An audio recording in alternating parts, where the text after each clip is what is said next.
Arsenal go 8 points clear at the top of the Premier League. Champions-elect, absolutely no doubt, after another scintillating, sensational, telepathic performance from this team. The individual displays from the likes of Saka, Granit Xhaka, Martin Odegaard, Martinelli, nothing short of spectacular. The partnerships in this team between Xhaka and Partey in the middle, Ben White and Saka on that right-hand side, to name just two, are absolutely out of this world. The substitutes coming on and contributing as well. The Arsenal wobble, they said, would see them fall out of the title race. Gary Neville in the mud, as he said, their form 2 or 3 weeks ago would probably continue, and it's why City would overtake them. They are now 8 points clear. They need just 26 points of their remaining 30 to guarantee the league title.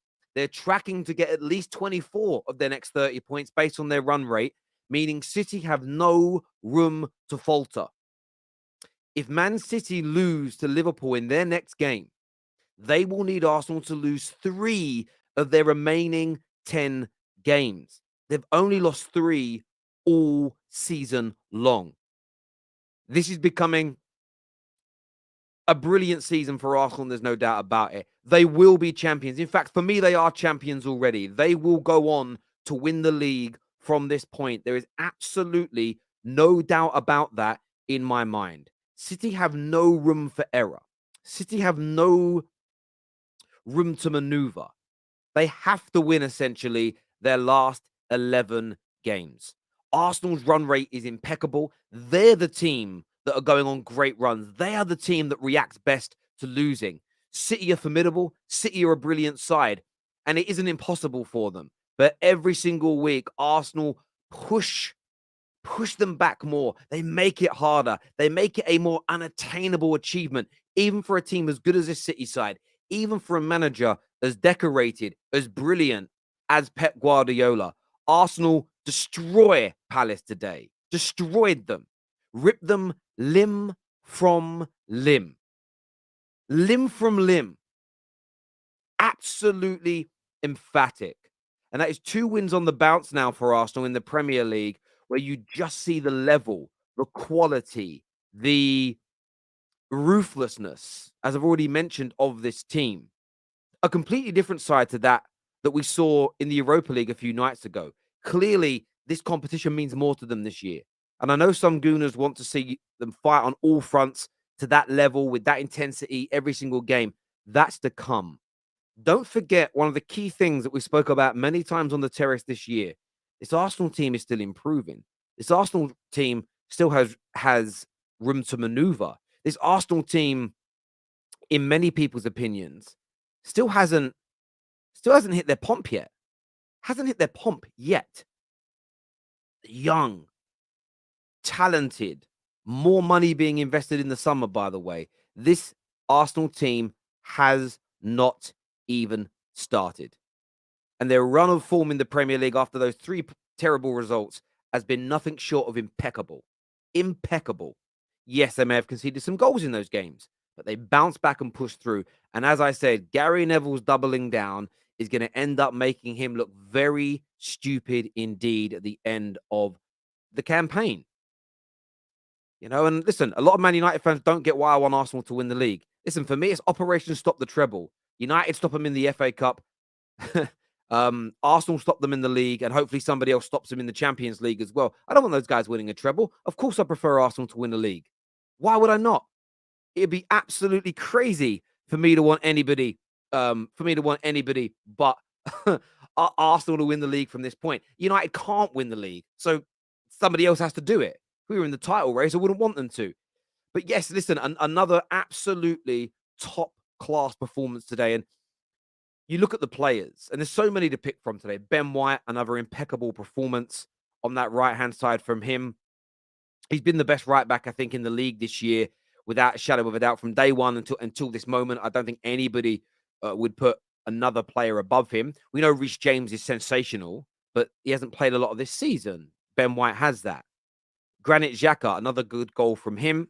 I don't quite understand the celebration, but that's another the Gooners can tell us about that. the turnaround for Granit Xhaka this season is like a Disney story. And I say it's like a Disney story with I say it with respect. I don't mean it in a disrespectful way at all. Partey, everyone's lauded him all year. Another solid performance at the back. Martinelli stepping up with another, how do I say it? Just such a clutch moment. The game was looking a little difficult for Arsenal. Weren't getting very many shots on goal. It was hard for Arsenal to plan for this game because no one knew what the setup would be because Patrick Vieira was sacked. And then Martinelli just drops that shoulder, puts it on his left foot, bang into the far corner. And as soon as that goal went in, Arsenal relaxed, the football started to flow, and Crystal Palace absolutely crumbled. He's been brilliant. He had a really tough start to 2023, got dropped for a couple of games for Trossard, and bang, look at the reaction. That's why it's a nonsense when I hear football fans say, I don't want to sign Joe Bloggs because it might stop it might stop the development of, or get in the pathway of. It's a nonsense. If you're good enough, you'll break into the team. If you're not, you'll fall away. It's as simple as that. Club over players every day of the week. Odegaard today, another captain's performance. His ability on the ball, coupled with his outputs this season, make him the best attacking midfield player in the league so far this year. Yes, over the last 4 or 5 years, we know KDB's been better. We know KDB overall has had a better career than him. But isolating it to this season, been the best. And another top performance from him. And then you have bukayo Saka. One of the reasons I'm gutted Arsenal were doing so well is I had hoped deep down in my loins that they'd continue to be bad and maybe one day Man United could buy Saka from Arsenal. I'm privileged to be able to call him one of my players when he puts an England shirt on. The guy's now got 12 goals and 10 assists this season. The only player to be in double digits in both of those very important statistics. For attackers, don't play down the importance of goals and assists. They are the fundamentals of any attacker. The reason that R9 and Ronaldinho are the greats they are isn't because of the ability they've got. It's the ability plus the outputs on the other side of it. And Saka, for me, this season, he's got up a notch in terms of their outputs. His consistent performances have remained. And of course, his ability is there. This kid is world class. And when you couple all that together with the way they've been led by Mikel Arteta, Arsenal will be champions. Without a shadow of a doubt in my mind, Arsenal will be champions. This isn't based on maths, goal difference, or anything like this. It's the probability. Both teams, if you just go with their current points per game for the rest of the season, are tracking to both pick up 24 more points for the remainder of the season. That means City can't win. If City don't beat Liverpool, they will need Arsenal to essentially lose 3 matches, double their loss count for the rest of the season, with 1 game a week, when the team's up for it like this. Not on your Nelly.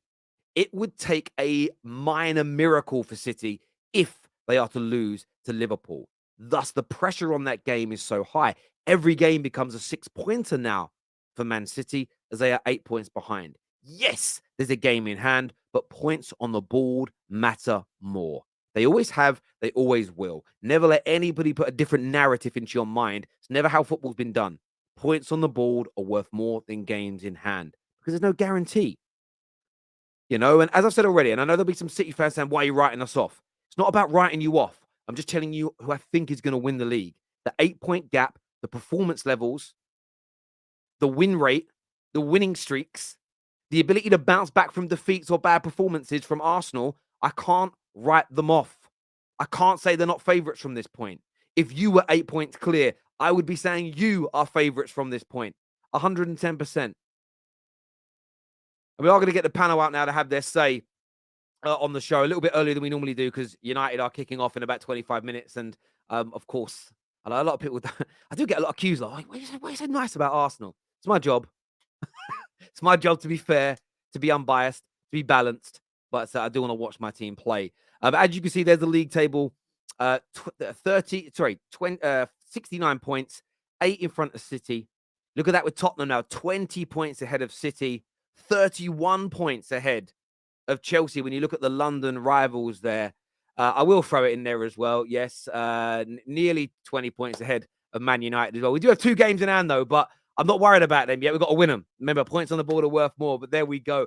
But listen, what a day for Arsenal. What a performance from them again, shutting down their critics, delivering the points for their fans. The feel-good factor is an all-time high. And as I've said, champions elect. If you don't know what champions elect mean, that means the team of which will become champions. And if you believe they'll become champions, thus champions elect. If you're triggered by that comment, you don't understand the meaning of the word. But for me, Arsenal will be champions. Point blank. I'm going to do some of your super chats here. First one says, Super Mick, we're getting spicy out there with the subs.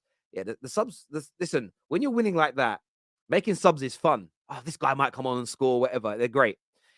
Not on the score sheet, but Odegaard was class. Come on, you gooners. Yeah, he was absolutely out of this world today. He was out of this world. He really was.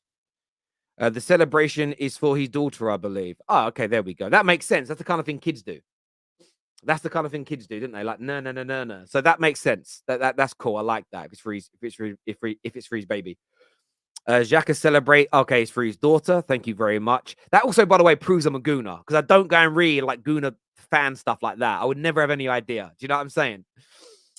This one was for Patrick. Come on, you gooners. Of course, Patrick Vieira being sacked on St. Patrick's Day of all days. It's kind of ironic, but yes, a big response from the gooners. And of course, I obviously heard the gooners at the ground singing his name. They're going to love him. He's a legend. He's an absolute legend, and they've every right to. They've every right to celebrate him and, of course, rub it in the nose of Palace when you beat them. Because why would you not? Why would you not celebrate? You'll probably get done for over-celebrating, but don't worry about it. Someone will moan.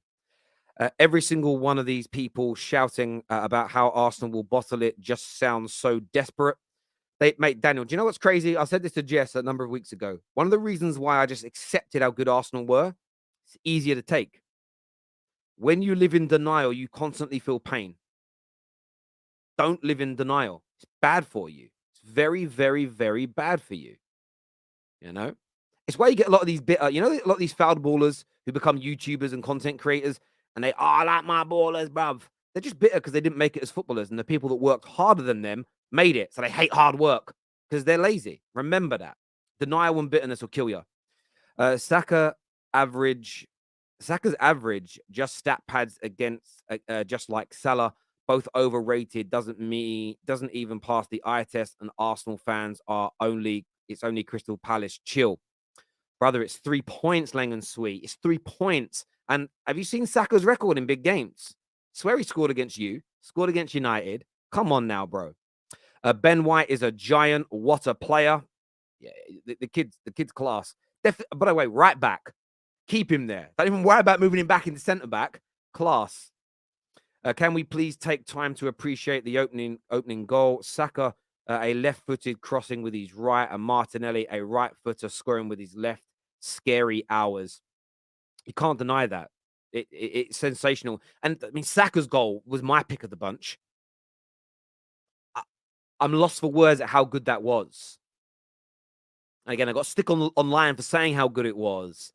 But the movement, the telepathic nature, knowing where each other are going to be, the one-touch football, the intelligence in that goal. I think it was Babs who tweeted. I don't like to plagiarize. I saw Babs tweet that Wenger may have a tear in his eye at that goal. I think he will. It's that good. And it's kind of the way Arsenal are playing and this way your season's going. I know you don't care about United, but if you're a football fan, you'll get this. There's a great shot. There's a great shot in from the stadium when Man United won the Premier League for the first time, their first league title in 27 years. There's a great shot. The camera pans to Samat Busby. And you could just see the joy, the love, the euphoria, the happiness in his eyes. His eyes were welling up. And that was very, very, very shortly before the great late Samat Busby passed away. And we know, fingers crossed, Wenger's nowhere near that. But there is synergy there. There's a connection there. And I think Wenger is going to be absolutely over the moon with the way you're playing, as well as winning this league title, if you can get that done. Why I'm not why I'm a bit more optimistic with this team is the ability that the odd reserve can step up with the full first team. Holding has been good for the last 2 games. Previous years, he wouldn't have been that. That's because the quality around him has risen. So therefore, the lesser players can shine. And he was great today. And I know a lot of Gooners were worried about Holding. He delivered impeccably. Current manager bounce, King Saka, Brill first goal by Martinelli. Been trying to win the league with young players since 2008. So much agenda. They still got Hull City, Newcastle away. Look forward. Let's go is what Sky King says here. He's very, very happy. Ray says, for me, if City drop points versus Liverpool, can't see them catching Arsenal. I absolutely agree with you, mate. I think you're spot on, Ray. Where are the virgins that banter Arsenal? Nerds and virgins, where they at? Ben White, the word. What a performance. I hear you there, Theo. I absolutely hear you, bro. Headshot bang. When will Arsenal be champion stuff? Headshot bang. I love that. Terry, respect your content, but we saw what Man City done to Liverpool last season. Arsenal need to score more goals. Haaland will score something. I don't even know how to read that word. Sacrilegiously. Yeah, he will, but they're 8 points behind.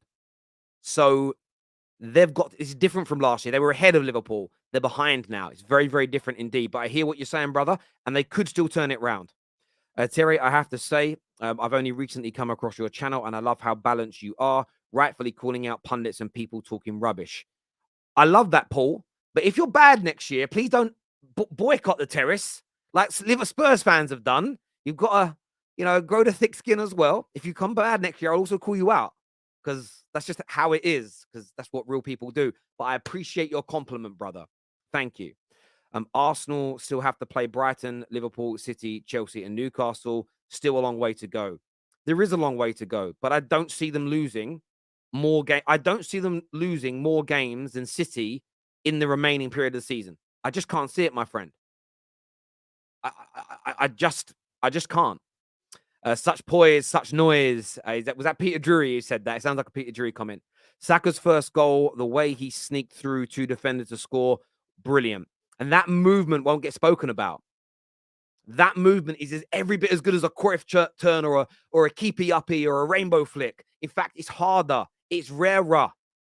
Thousands of TikTokers can do all those tricks. They can't do what Saka does. Trust me, don't trust people in life that are style over substance. They're bad people. Arsenal still have to play Brighton, Liverpool. Long way. Sorry, already done that one from Hassan. And Ben was amazing. 3 points. Come on, you Gooners. Sensational is what Jason says. Thank you there, Jason. Listen, I'm bringing out my panel now. We've got Aussie Gooner coming on, Gunner Souls. We've got man like Gav, who ain't been on for a while. Dodds is with us. And, of course, Jessica Black is here as well. Hit the like and the share button. Keep those super chats coming. Let's go.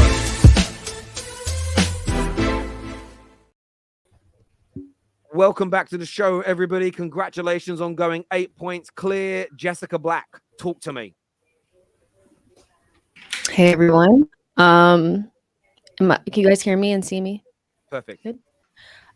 Yeah, great performance. You could tell that those players didn't give a shit about that Europa League, because the way that they played against Fulham and the way that they played against Crystal Palace versus the way that we played against Sporting, they did not care about that. And I'm not saying it's okay. Obviously, we had our conversations around Sporting and the Europa League and stuff, so no need to dig it back up. But this is the expectation of this group of players. They were sensational today. Just the and winning the goals and the type of football that we were playing, it was great, and it's exactly what you expect from these players. And I don't know. It's every week we come back and I just look at this team and I'm just like, I feel proud that this is the group of players that we have. Ben White, sensational. And the best thing about Ben White is that Southgate doesn't like him and he left him out of the England squad. So now he can rest, because that guy is going to be so important to our team moving forward. A lot of Arsenal fans were really concerned about the Holding situation. I thought he really stepped up today, shut some people up as well. Odegaard, captain's performance, and bukayo Saka. There's just nothing else you really can say about this team that other than they're really going for the Premier League. And I really rate that. I like that there's a young group of players that you can tell they really believe that they can win it, and so they're really going for it. And so, yeah, this performance was exactly what we needed off of the back of that Europa League, getting knocked out in that competition. And yeah, we move on to Leeds, I think, next. And I think we play them before Man City play Liverpool. We could be 11 points clear, which would be amazing. Psychologically, that's a big gap. So you play first? I think we play before them. No, the Man City will Nah, play 12:30. City play first. Oh, okay, never mind. I thought we played before them. We Okay, play never 3 o'clock, mind. yeah. But yeah, Yeah. we're 8 points clear. But we'll see what happens in their match. That's going to be a difficult one for them. But yeah, I'm excited. That was such a good performance. Like, I'm so happy. It absolutely was. Ozzy Guna, how good was that football today? Just explain it to us, because the goals were out of this world. It looked like you could cut through them whenever you want. The football's probably at the best I've seen Arsenal play since the mid-noughties, maybe. You know what? The football's been decent, like throughout the whole. Like as the season's progressed, this team has really stepped up, and it continues to go up a notch every week. I haven't seen this quality of football since 2001, 2002, where a team can go through. We can pass through any team we want. We can hold them in their own third. Defensively, we're sound. And to be able to play a team like Crystal Palace, who don't usually leak too many goals. Let's be honest, they're a team that they're a 1-0 loss or a 1-1 draw or whatever. And in the first half, in the first, say, 25 minutes, they countered us and had better opportunities on goal, but we didn't let it slip. We stuck to it. We stuck to our guns, kept on pressing. We believe that what we're doing is going to work, and we break through them. And the response from Arsenal there, previous years, where we get countered and it looks like the other team is building up a little bit of, I don't know, maybe turning the game on its head, would usually fall, stumble, drop a goal. This Arsenal doesn't seem to do that. It's like we're unfazed by what the other team is trying to bring to the table. It's like we're going to play our game, and we know it's going to work because we've done it so many times before. Yes, we're a young team. Yes, we're hungry, but we're top of the league, and we're not there because of fluke. We're there because we deserve to be there. The crowd picking up behind the team as a 12th man. I haven't heard an Arsenal crowd since the days of Highbury, and I've been watching them since '92. I haven't heard the Emirates like this before. The Emirates used to be like a Woolworths. Now, the Emirates, it's giving me Highbury vibes. This is a team that's got something to prove. And to go back on Jess's point, we've dropped out of the Europa League, and we've just come back and said, and what now? And what now? You guys wanted us to slip, and what now? The ball's back in your court, City. We'll just wait right here. Top of the table, of course. Yeah, absolutely. Top of the table, as you say. Football is absolutely sensational. Gunnar Souls, I'm saying you're champions-elect. I'm saying you're going to be champions. How do you feel right now, going 8 points clear today? Oh, everyone knows what my feelings are. I've said engrave that Premier League trophy because it's only going to one place, and that's North London. Get your holidays booked because that parade is going to be something you don't want to miss. And you know what it is? It's because people keep bringing these litmus tests, and I get it, because it's the first time in about 2 decades that we've been in this position, and I understand that. But there's a feeling. In football, you get these feelings that something's going to happen. Like, when you look at the Qatar World Cup and you were like, yeah, this is going to be Messi's World Cup, isn't it? Like, you just get that air of feeling that something's going to happen. There's a story that has to be told. And that's the feeling I'm getting. This story has to be written. It's like one of those fantasies that, this is the one that you tell your grandkids. And that's how I feel right now. And I feel like every moment, people are doubting this team. They're like, you know what? We won't just win. We'll win. And that's what they did today. Everyone's like, oh, they're out the Europa League. Oh, they're going to struggle against Crystal Palace. And we were toying with them. We were playing with them. We were like, you know what? I don't even think we were at our scintillating best. And that's the best thing about it. We played very well, don't get it twisted, but we could have pammed them for like 6-7. And that's what I like about it. And I go, even when you look at it, Gabriel Jesus yet to come back to full fitness. ESR, again, a guy who got double goals 10 goals or so last season, yet to come back to full fitness. We've not seen Kieran Tierney this season. Tomiyasu basically been injured. And when you look at it from that perspective, for us to still sit at the top, 8 points clear, man, like, I know Man City have been here and done that. But that's got to be daunting. That's got to be like, yo, these guys are getting all these psychological damages done to them. They're out of every single cup. They've been beaten in early stages of all these cups, and they're still winning. Like, what are they made out of? And the mentality that we're showing, I get it. The cups are disappointing, like we've discussed. We're not advocating for it. We're not saying that, it's fine to get out of them just because you're going to win the Premier League. No, we want to compete. But it's got to be like, Man City got to be looking at this and going, we're waiting for the slip up. When the hell is it happening? When's it coming? Because we beat them. Everton beat them. Then we drew to Brentford. And these men are pulling out 9 wins in a row. They haven't lost at September until Everton. These guys are different. And this is my student I'm talking about. This is Arteta, the guy I raised to become the manager. And he's doing this to me. Man, I love it. I absolutely fucking, and this is a story that will be written. Do you know what's interesting about it for me? In the summer when I said Arsenal scare me, I didn't think you would win the league this season. So a lot of people say, you predicted this from the start. I'm very fair. I didn't. I said you'd come third. Then I changed it to second. You've been even better than that. The scary element of this Arsenal team is that you're young. You're going to buy more and add to the summer. And I get that there is some banter around not competing in the League Cup, FA Cup, and the Europa League. But as you grow this squad, if you keep getting better, this Arsenal team isn't this Leicester team that everybody's making you out to be. One, the football is dominant. This isn't smash and grab, counter-attack football. You are dominating games. You are ripping teams apart, low blocks, high presses, whatever they do against you, 9 times out of 10, you have an answer to it, especially domestically this year. And you're only going to get better as the players and the manager collectively in tandem become more experienced. And for me, as a rival watching, that is the scary element of Arsenal. And rivals can deny their fear all they want, but that is all they are doing. That is all they are doing, is they are denying their fear. This is without Champions League football pull, by the way. I know people hate and dismiss it, but to get your Rafael Leaos, to get your Cavaras, to get your, like even an Mbappe or a Haaland, you have to have Champions League football to get that upper echelons of talent. And now we could not, obviously there's still a hypothetical, we could still not win the league, but we could go Premier League champions and offering Champions League football. And we're one of the brightest projects in Europe right now. We're competing. We're not just a project that's like an Ajax, we're going to win the league, but then nothing else. We're a project that's looking like we're going to dominate cups and we're going to dominate the league again. To me, that's the most impressive thing. And then, like every time we win a game, people that said that we would not win that game, because I've been in group chats, I've been on Twitter, people were saying we're going to get new manager bounced. We don't have the mentality. And then as soon as we win the game, it's they only beat so-and-so. Ha ha ha. It's not anything. We won 6 games in a row.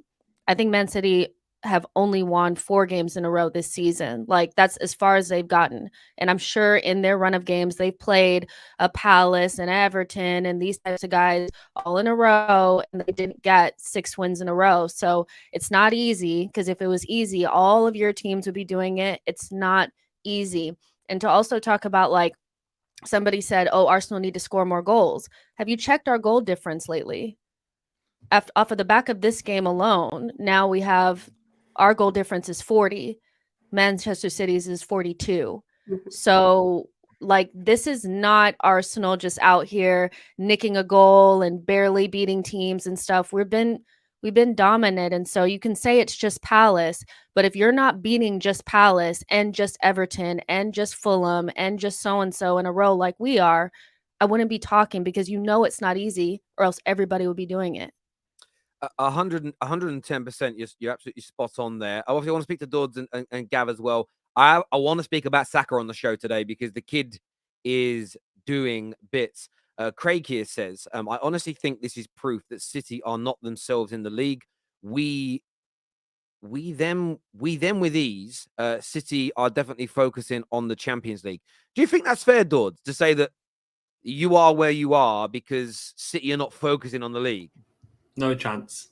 The way we're performing, and it's not just like you said before, it's not just a fluke. The wins that we're getting, we're very dominant. We're like the way we dominate games is something that City have been doing for the past 5 years, and it's something that Arteta said. Arteta's always said that I want to dominate the ball for majority of the game, the whole game. It's not if they've got the ball, then more chance of scoring. If we've got the ball, then obviously it restricts them from scoring. And this team, like the points we're getting, it's not that. Is this not like a low point season? We're on 69 points, and we've still got 10 league games left. So it's not like we're underperforming. They're still performing at their level, but we're exceeding as well. We're matching with them, and we're doing even better. And it's like I said when I was saying to Arsenal fans, like there's no need to be negative. Like where is negativity coming from? We're doing so well. The team is doing so well. The manager's doing so well. We have to keep this unity because the players need us more than ever now. The last 10 games, they can't be, why is this player? Why is not? The mentality is rubbish. Is a failure. All of these things should be out the window. Concentrate last 10 games because we can do something that's unimaginable. Because none of us as Arsenal fans thought we could imagine us winning the league. We thought this is like 10 years away. And winning the league now, it's something that's like, we have to stick together. There has to be unity. There shouldn't be any negativity. So, we need to keep this going. I think that's fair. I would say, look, there's constructive criticism isn't negativity. So if a player does something wrong, he should be allowed to be criticized. But there's a difference between that and you must have heard the expression, Dawes, throwing the baby out with the bathwater. And I think that criticism keeps players honest, keeps managers honest. But again, you can definitely go over the top.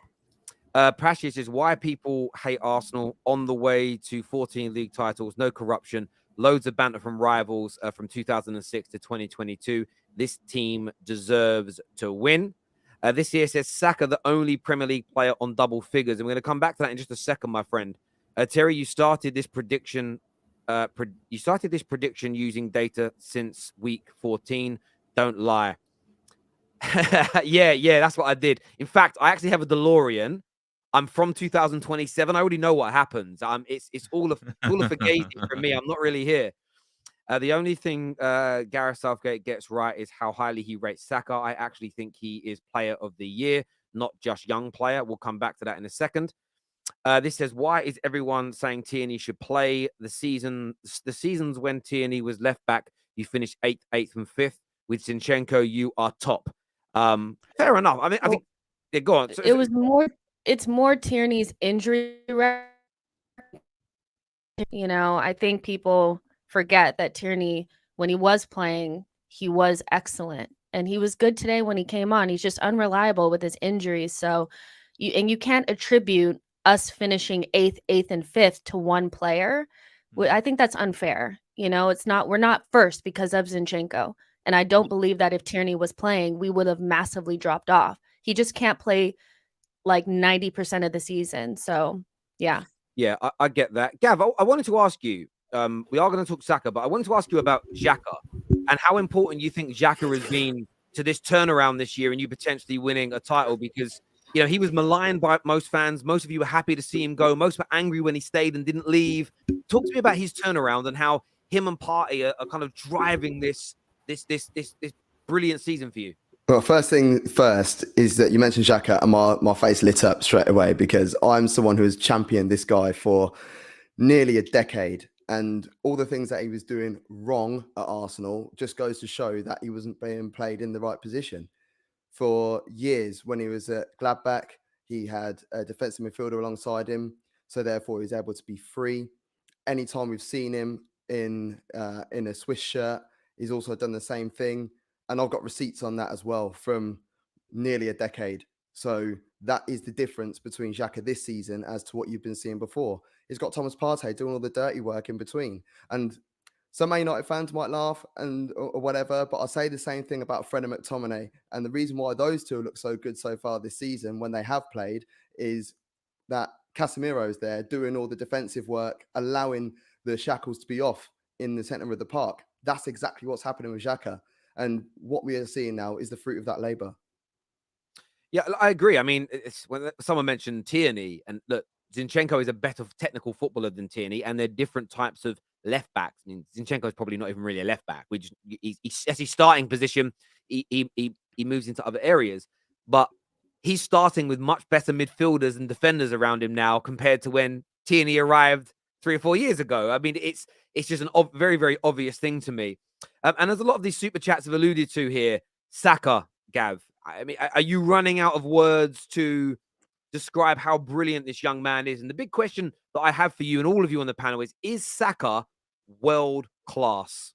Yes, he is world class. There aren't many right wingers in the game right now that are better than him. And even the games that he doesn't score, he's still putting in a performance. And in the games that he does score, sometimes he's not really doing anything in that game, but he's able to step up at the big times, at the big moments. And I feel like in the game today, for argument's sake, I don't really think he contributed a great deal in the first 15, 20 minutes. You know, he's looked a little bit lost. And then all of a sudden he came into his own. He was winning balls. He was dragging players out wide. He was dancing in between. He got the assist for the Martinelli goal with his wrong peg. You know, he is just a joy. I'm just worried. I do worry for afterburn. I do worry about that. But, you know, the best players, you want them playing every week. And if he was struggling that much, do you reckon he'll be playing right now? We've got options that we could bring off the bench, or, you know, if we look at our front three that we put out today, any of those could play on the right-hand side if they want to, and have shown it in the past as well. So if he was to be rested, then at least we would have other options to work with, but we don't need to rest him. He's able to play the minutes, and he's putting in performances. He's got a wonderful left peg. And look how disappointed he was when it looked like he was going to be going off originally. He wants to play every minute for Arsenal, and they're the type of players that we need at the club right now. Yeah, I mean, Ozzy Gunnar, where do you rank him? Like, where do you currently rank Saka in terms of whether it's in the Premier League, globally, as an attacker, overall footballer? Where do you rank him? Look, it's when people say world class, the word world class gets thrown around everywhere, and I think world class, you need to have trophies behind it. You need to have a league title. You need to have, you know, a Champions League. I think Bukayo Saka is a great player. I think he potentially could be world class, but in my mind, world class means you've achieved a Premier League trophy, a Champions League trophy within your career. At the moment, where I rate him as a footballer in the Premier League, honestly, by far probably behind Erling Haaland, and it would be tough. He'd be part of the top 2 players in the Premier League right now, and it'd be hard to twist between Erling Haaland and Bukayo Saka as top performers in the Premier League. I know Erling Haaland's got a lot of goals, but what Bukayo Saka brings to the table isn't just goals; it's assists, it's positioning, it's his football intelligence is way beyond his years. He just like man was saying, stretching out defenders isn't something that you're born with. Making space for other players to come into attack isn't something you're born with; it's something you learn. And he's showing he's got wisdom way above his years. So in my mind, when it comes to the Premier League, top 2 players in the Premier League in the world, top 5. The only thing I disagree with a little bit is world-class players needing to have trophies. Personally, I don't know if I agree with that per se. I think you can be world-class but be in a team that you're not going to be winning anything. And that's where we start to get into the greats of the game, the best that ever did it, GOATs conversation for me, in order to go to that next level. Because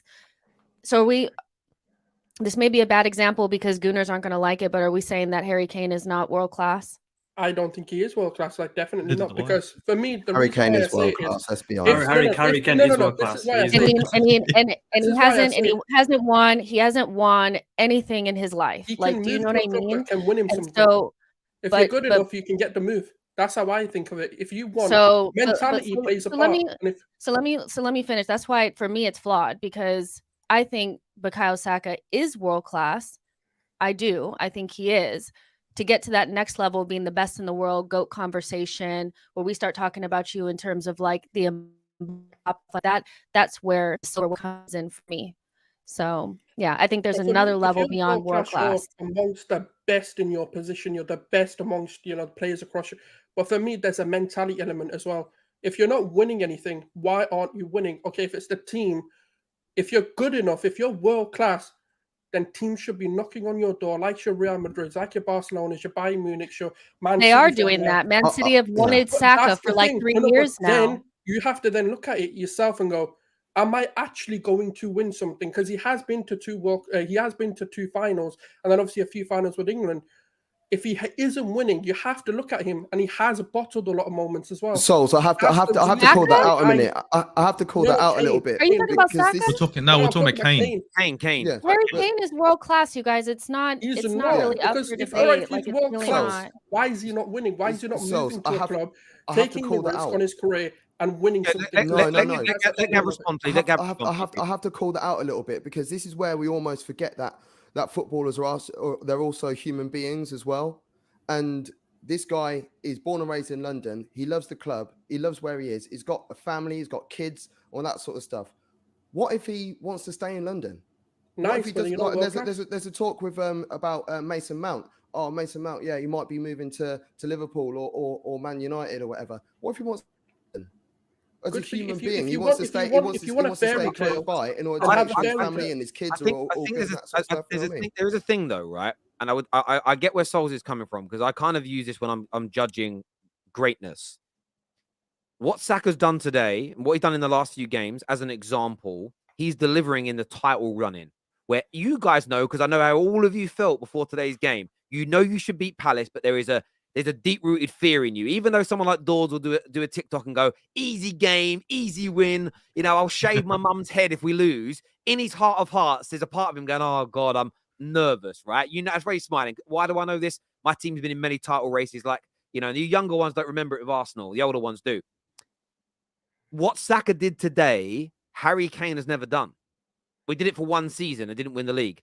If Saka delivering in title races, I don't think it's about whether you're world-class in terms of ability. Harry Kane's got that. World-class in terms of scoring, he's done it. What Harry Kane doesn't have is world-class moments from a clutch point of view that have clinched games to give you points or win you trophies. And I don't think that takes away from being a world-class player. I think that takes away from you having a world-class legacy. And I think there's a difference. Exactly. Isn't there another level beyond world class? Like, okay. I always think, if I just finish my point, I always think there's a difference between best and great. You can be the best footballer in the league, but not the greatest. Greatness is born out of winning things, as opposed to best can just be the best technically, the best at scoring goals. I feel like there's a difference between those two things. And Saka, with what he's doing this season, especially if you do go on to win this league, he's starting his process into becoming a footballing great, not just a world-class footballer. And I think there's a difference between those two things. Because for me, Matt Letizia on ability and technique was a world-class footballer. But he ain't a great, because the man didn't lift no silverware. And he could have left Southampton easily, but he chose to stay. And listen, Saka, for me, I can't lie to you. Every time I watch it, because our right-hand side at Man United isn't where I want it to be yet. Maybe Anthony steps up. Maybe Saka clicks in. Maybe we buy someone else. I don't know. But when I look at it, I just think, we had Saka on our right-hand side with Rashi on the left. Jeez Louise. Like, it would you've said that so many times. It's done now. You can... But that's it was never going to happen. That's Santa Claus ain't coming, man. Exactly. That's how a Man United fan was praise you by saying you yeah, listen. He's just out of this world. And I think on the poll that we've got running right now, 79% have said he's world class. 17% have said very close. 4% have said no. That's out of nearly 7,500 votes so far. I think it shows how much the viewers think of him. But yeah, what a player, what a performance from him today.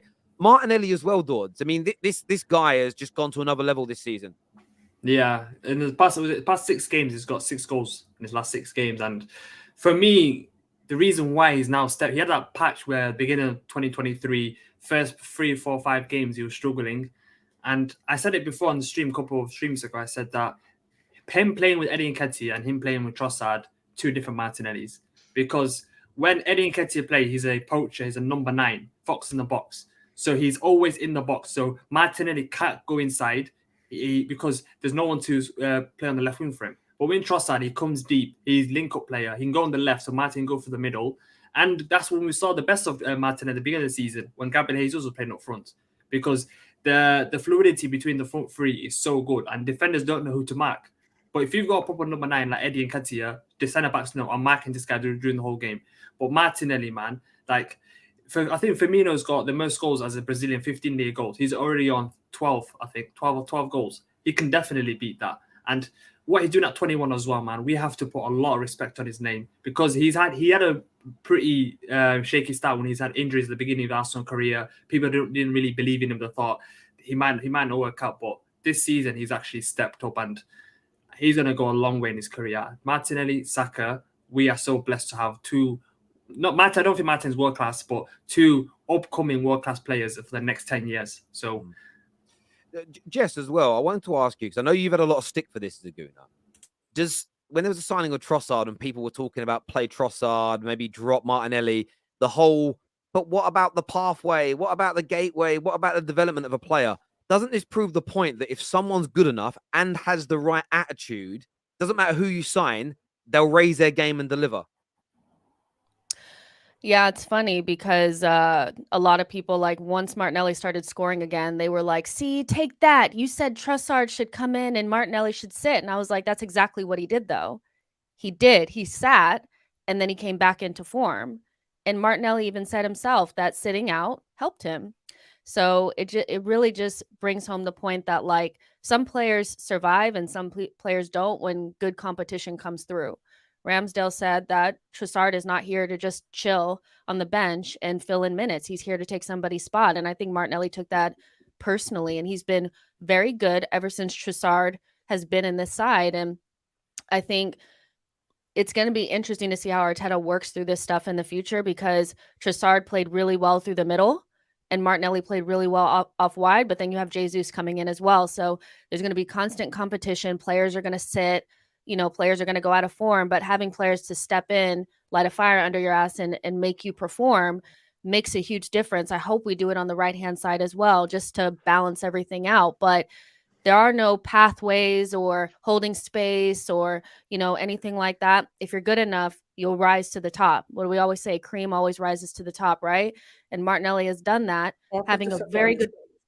On day one. Arteta said this on day one. He's going to have two people competing for every position. No one's starting place is a given. I'll tell you what we should do as well. I want West Ham to go down on that, and I would love to take Jared Bowen off him and have him. Is that as good as we can do, Gav? No, because I'm expecting. Well, everyone said the same thing about Trossard, didn't they? No, we didn't. No, I didn't. No, we didn't. No. Hey, look, wait a minute now. I was saying, bring that on. I'm a fan of Trossard, and I said it a lot, and I've also got receipts of that as well. But what I'm saying is that Liverpool made a career out of doing it.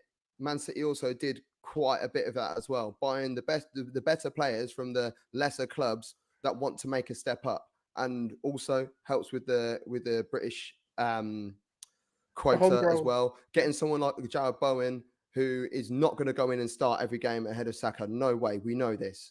But someone who is still hungry, still relatively young, and is already Premier League proven to go in there and do a job. No, I just want Declan Rice from them. That's the player I want.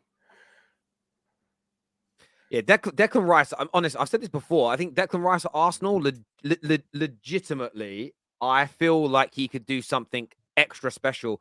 And I know how good Partey is. I know how good he is. But I honestly think this guy could be better. No, he can play the 8 role for now. Learn the 6 role from Partey. That's why I want it. Yeah, I mean, I think he could honestly do both. I just think that the guy is so good. And what does this here say? Did you see the Conte press conference? I agree with what he said. I think everybody saw the Conte press conference, and it was good Saturday night viewing for everybody. 110%. There's no doubt. There's no doubt about that. We have some more super chats here. The first one says, "Where is the cue ball Man City fan now? How dare he doubt us? Saka sensational, Martinelli brilliant. Come on, you gooners," is what Jacob said. Big Steve will be back on the show next week. Oh, him. Last season, Arsenal had 69 points and finished 5th. Currently, with 28 matches and 10 games to go, we've already reached 69 points. This shows the quality Arsenal have this season. The jump up, Dodds, is out of this world, isn't it? Yeah, definitely. Yeah. Is out of this world. Yeah. And also, I need to do a apology video for Rob Holding, because I doubted him. I thought he was going to get absolutely ragged by Wilfred Zaha and Edouard, and too early, I was very scared because I couldn't sleep past a couple of nights because I thought we've got Rob Holding at centre back against Crystal Palace with that pacing behind. No, you don't need to apologize, man. Don't worry. I'm the guy. The guy proved me wrong. He stepped up. He played fantastic. Like, he deserves That's what he this. does. He'll give you, like I said, he'll always give you 3 to 4 good games, and then you'll see what Rob Holding actually is. Well, but we still I would say, need, I would say, yeah, like there's a lot of people that are going to be going, see, I told you so. But we still need Saliba back before we go to Anfield. Definitely, yeah. Like, so yes, some of the abuse went too far and people went too far with it and saying season is over because he has to play. But let's not get it twisted. Saliba must be back, like, or we're in trouble. Okay. He did good today, but that doesn't change nothing. We get so thing at Arsenal, a player has one good performance and we just are like, it's all fine. It's good. No. It's not necessarily he did good today. Yeah, and that's it's as not far as necessarily it that, goes. but this game was very, very crucial because if we went into the international break with 8 points, so this game is still as important as the Liverpool game because every game is still the same point, 3 points. So this game we still had to win. I know we need Saliba back for the Liverpool game, but Liverpool, they don't have Mane, they don't have Inform Firmino anymore. They've got Gakpo, they've got Nunes. Then they're not really more. Don't get no. See, there you go a little bit too far. No. They have probably one of the fastest and most direct front lines in the league. The most thing I'm worried about. They may not look great, but if you watch them on transition, the last person you want back there is probably Rob Holding. Yeah, I'm more worried. I'm more worried about Zinchenko against Salah than Rob Holding playing that game. That's why we have to play Tierney left back against Anfield. We played Tomiyasu there last time, if you remember. He kept on showing him inside. Yeah, Anfield. Showing him outside. Sorry. So we need, ideally, we could look at it and say we need Tomiyasu back for that game. But I would rather have Tierney at left back that day for a defensive point of view. But I would also think about Zinni 100%. going forwards, an additional man in the middle of the park as well, because that's what he is. Is a left back, is a false 3, if you want to call it that. There's a comment here that says Tierney assist and people are calling for him to start. They forget Zinni broke the lines for Xhaka's goal and we wouldn't be top without him. But this is one thing the one question I hear football fans ask all the time, and it doesn't exist, is what's your strongest 11? I saw a stat that someone put out today. I've not verified it. That if you name the best 11 players in the Invincible team that season, I think we all know who that would be. Obviously, Lehmann, Laurent, we'd all know the players. That they only started, the first game they started together in the league was in April that season. Yeah, I think they only played the total was 3 games in total. Liverpool's great team under Klopp, their best team, which we all know, we could all name that team now. I think it's only played like 4 times together in about 2.5 seasons, as in they all started together. There is no such thing as your best team, especially when you're challenging for titles and when you guys move on next season to challenging for more than one trophy. Rotation is key.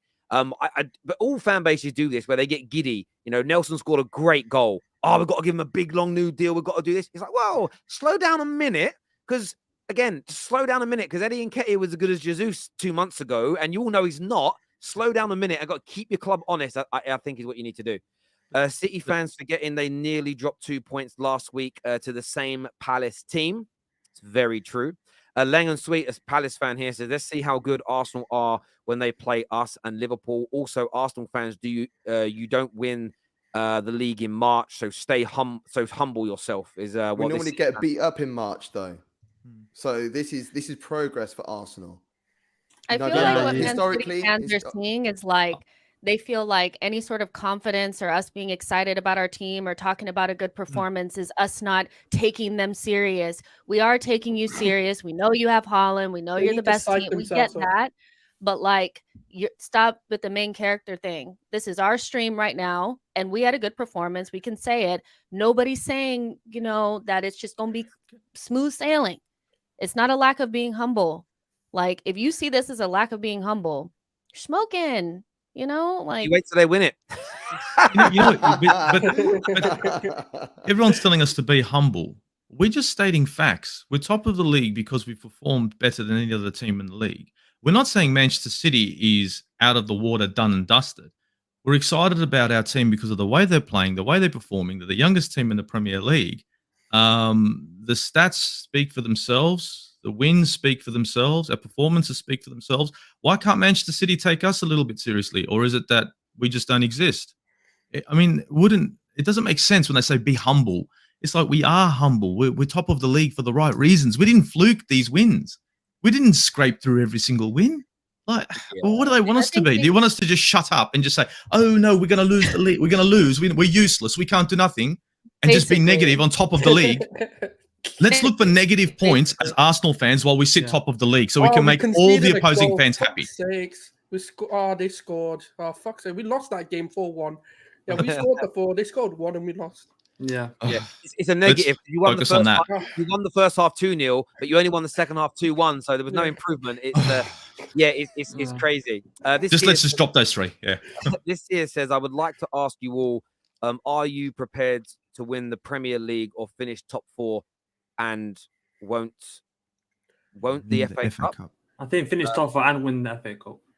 Are you prepared to win the Premier League? Or We're not in the FA Cup. I mean, We're not in the FA Cup. I think people would predict you'd say win the Premier League because that's top 4 in Premier League.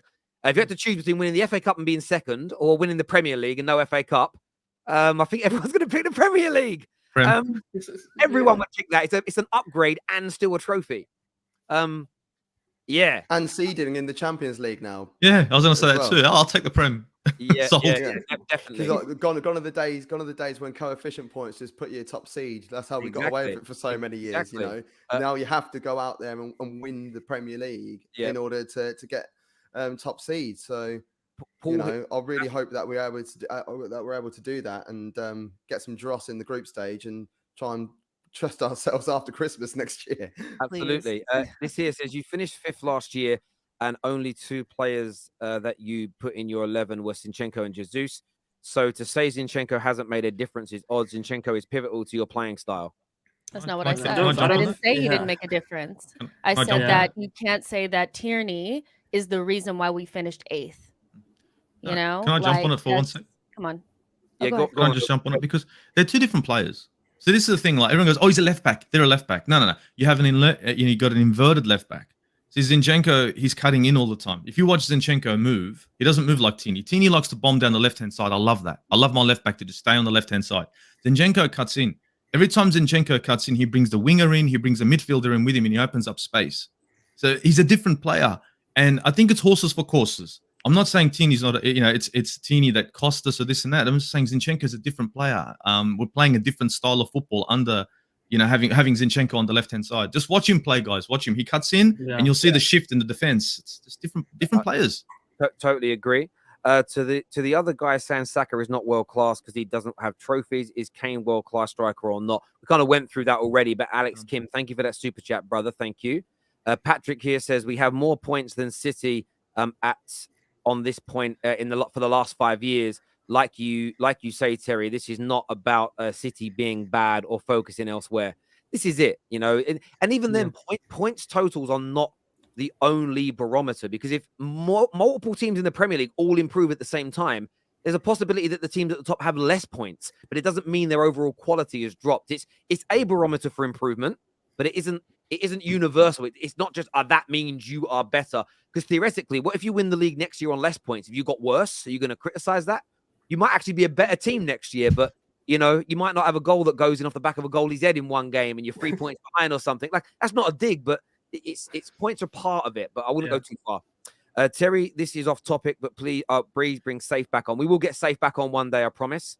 If I define a world-class player, it is the player that could walk into any team in my book, regardless of his achievements. That's a great definition, but what if you've got 3 players that are world-class that play the same position? You could have 3 players that are like world-class, but one's the best. That means that the others wouldn't walk into any team because that guy would. So no one else will. Because who's the best playmaker we've seen in the last 20 years? Messi, right? But there's definitely been other world-class playmakers at the same time. So I get your point. I think it's about, it's a good point. Maybe they could play in any team. Could play, not walk in, but could play in that team. Yeah. Oh, sorry, Sorry, we need to score. Sorry, I start talking. I don't know how Weghorst is so big and long and he doesn't get on to the end of things. He's a weirdo. Trossard and Martinelli have been playing fantastic football together in the last few weeks. Saka has not had the pressure to perform every game. He almost looked rested today. That's a great team for balance when you're having that happen. Were Arsenal gonna find competition for Saka? Not many out there. It's not about being as good as him. It's just about, pushing him on. Like, for example, you can argue whether Trossard or Martinelli who's better, or Trossard or Jesus who's better. It's about, for example, Trossard coming on and scoring a hat-trick. It's like Alvarez and Haaland. You know Haaland's a better player, but let's say, for example, Haaland drops a bit of form, doesn't score. Alvarez comes in and scores 1 or 2 goals. That's going to push Haaland and keep him hungry. For example, look at the FA Cup yesterday against Burnley. Yes, Haaland scored a hat-trick, but what did Alvarez do? Score 2 goals. That's going to keep Haaland hungry and go, do you know what? I've got a guy behind me that's going to match my goal scoring if I'm not careful. And that's what we need to do. Haaland just looks in the mirror and he gets like angry with his competition, the person staring back at him. You know, he doesn't need Alvarez to boost him. Trust me. But, that guy talking on depth and more on the... Obviously, you want that self-hunger, but you also want that looking over and going, shit, okay, I've got Trossard if I don't pattern up. Some players can definitely self-motivate. There's no doubt about it. But there is the point would be this with City. There's probably unlikely to find a striker that can score like Haaland in the world. But if you had a striker that was scoring at, say, Ivan Toney's rate, you'd say very good striker. If you had the opportunity to bring someone else in that was as good or better, you shouldn't say no to it at the behest of the... There was Man United fans, and I know he's gone from our squad now for all the right reasons. But when we had Greenwood coming through, there were genuinely were Man United fans that were like, I don't want Haaland because I don't want to ruin the development of Greenwood. And I remember saying to them, listen, we know how talented Greenwood is, but he's not as good as Haaland. He might have better skill from a wide position. He was never going to be a better goal scorer. Otherwise, at the same age, he'd have been scoring at that same rate. But yeah, this development stuff's crazy. Lennon Sweet's back. He says, when you win the league, you will get the credit. Till then, you're not getting any credit. Bring on the title race. We'll go down to the last 5 games, is what Lennon Sweet says here. Fran says, seldom do games between top sides decide a league title. It's the way you beat teams on your travels, and Arsenal is the best away team this season. Sorry, go on, Dawes. I was going to say, that's why I said I'm confident going to Anfield, because we've got 11 clean sheets in 14 away games. Like we haven't conceded any London derby away games all season. If we look more strong away from home than at home. So if we were facing City, we've lost against City. We look so fragile against City at home. Liverpool scored 2 goals at home against us. Tottenham, there's a lot of chances at the Emirates. If we're playing Liverpool at home, I don't understand, because at home we're very fragile, but away from home, against City at Etihad than we did at the Emirates. With the rotating team. I think the point though with that section, like when you're talking about that, is like, even if we're strong away from home, we still probably need our best back line because they're the group. So I still don't want to go to Anfield with Holding, no matter how good we are away from home. I don't. The only way I want to go to Anfield with Rob Holding is if we play 3 at the back. Just no Holding, we get it. Just no Holding. We have another comment here from Daniel that says, Lennon Sweet sounds more like Lennon Sour. He's a City's fan. I can smell fear on him. The same Palace that they struggled against, we just brushed them off. And David here says, that was the legend for the legend Vieira. Crystal Palace, hold that. Nice way to pay back, as we said a little bit earlier on. But listen, for yourselves, what a great way to go into the international break now. You can kind of relax for 2 weeks. You can not enjoy the international break, but take a little break from all the pressure of those games. And you've got a number of hopefully. Listen, I hope a few United players tonight pull out of international break. I really, really do I do as well. But what excitement you've all got to come back to that 12:30 game, the first Premier League game back. If City drop points in that, I don't know, the level of excitement amongst you always going to be absolutely crazy. It's going to be crazy. Yeah. Like before I go, Terry, sorry, I was going to say, I'm so happy we have all of these Mickey Mouse trophies in the FA Cup, Europa League, Carabao Cup, Premier League, 10 games. Give us the Premier League. Look how well we performed today compared to Thursday. Today, I told you it was the mentality of the players. Why do you keep saying this? Mickey Mouse. 10 more games. Don't say that. But that's in the league. Next season we win. You do realize, Dawes, I want to do a bet. Do a bet now. I bet you. That's not right. I'll give you £10,000 if you don't, but you close your TikTok down account forever if you do. If you win one of these Mickey Mouse trophies in the future and you celebrate, you got to shut your TikTok account down. If you don't celebrate them and you just say, I don't care that we've won it, I'll pay you £10,000. But he's going to say he doesn't care. Of course he's going to celebrate. But that means, like, never can mention them, can't say we won them, can't do any TikToks. Like, he can't celebrate it or even be happy because they don't mean anything. If you do that, I'll give you 10 grand. But if you don't do it, then you've got to shut your TikTok account down. Terry, I'm going to concentrate on the league and the Champions League. You don't want to take the bet. I don't want to take the bait. Don't. The league and the Champions League. You don't want to take the bait. By the way, you could have just gone, I won't celebrate, and you could have done yourself 10 grand. But you were like, no, because you know you'll be shameless when you win it and you'll love it. Yeah, if we win it, yeah, I'm shameless.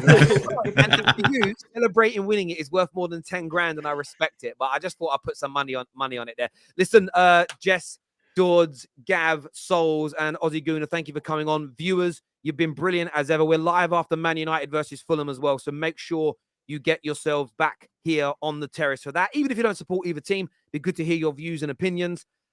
We're back tomorrow as well with more stuff, including the top 6 show. So make sure you're tuning in. Until next time, take care. Goodbye. God bless. And we'll see you all again very, very soon. Thank you. Bye-bye.